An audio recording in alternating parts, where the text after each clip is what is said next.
Hey, what's up everyone? Hope you're all having a wonderful time. Here is just a very quick video going over how you can speed through the campaign really fast for basically any spellcaster. And this is how I've been leveling up my second and third character, and I just love how this setup is just destroying everything in your path. I got this tip from a friend of mine and I just figured I'd share it with you guys. And this is going to be for your second character, or if you have a buddy or something that can throw in a couple chaos to you, as it do cost a little bit to get starting with the skill and all the gear that I'm going to share with you.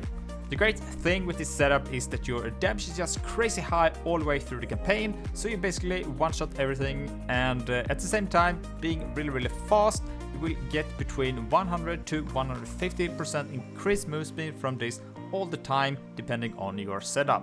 Before going over the skills, just quickly want to note the new ascendancies from the Affliction League.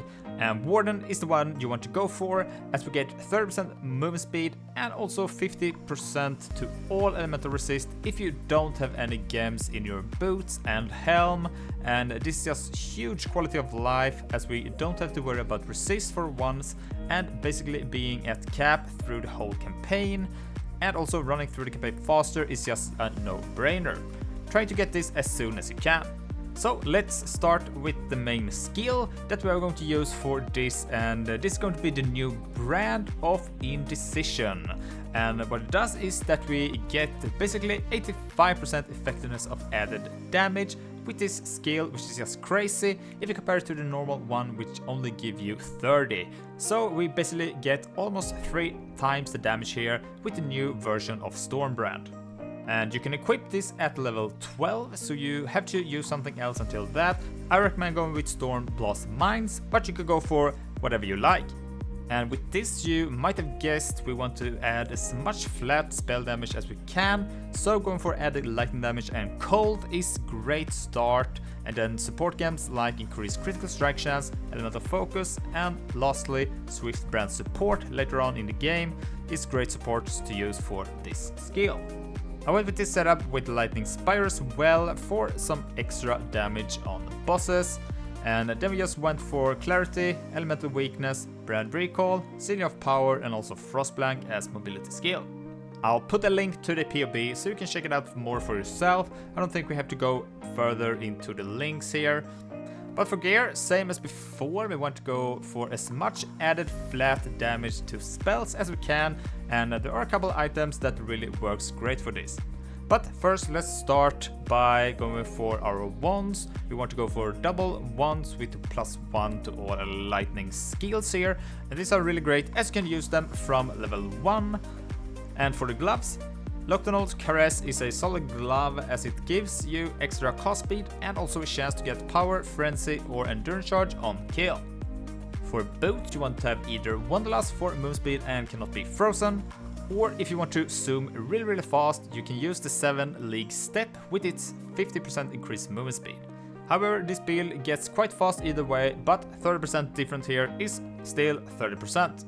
For the helm, we want to use Thrill Steel, and this is a huge quality of life. It gives us permanent onslaught, which will give us increased attack, cost, and also move speed by additional 20%.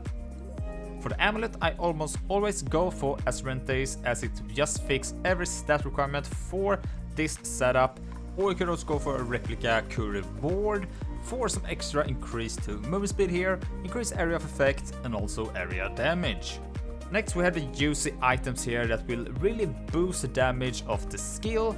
And let's start with the belt, which is the replica Prismweave for tons of added flat elemental spell damage. And also we get some extra elemental resist here as well. Light of Lunaris is a shield that gave a pretty huge boost of cold damage to spells early on, and we also get some critical strike chance for spells, as well as a decent energy shield pool for defense. And lastly, we have a double setup of Barracks rings. I recommend going for either the pass or grip, or both, as they synergize most with this setup. The pass ring provides more overall flat damage, but the grip provides some extra defense layer here as well as the flat lightning damage. At around level 50 or so, you can go ahead and buy yourself a better wand here. Try to get just as much flat spell damage and crit as you can get. For Flask, just a normal setup with double life, double quicksilvers and just 1 mana. And that's basically it. If you got any other tips for leveling, feel free to share them in the comments for others to take part of. Thanks for watching, don't forget to like and subscribe, and happy leveling. And with that said, I'll see you in the next one. Bye!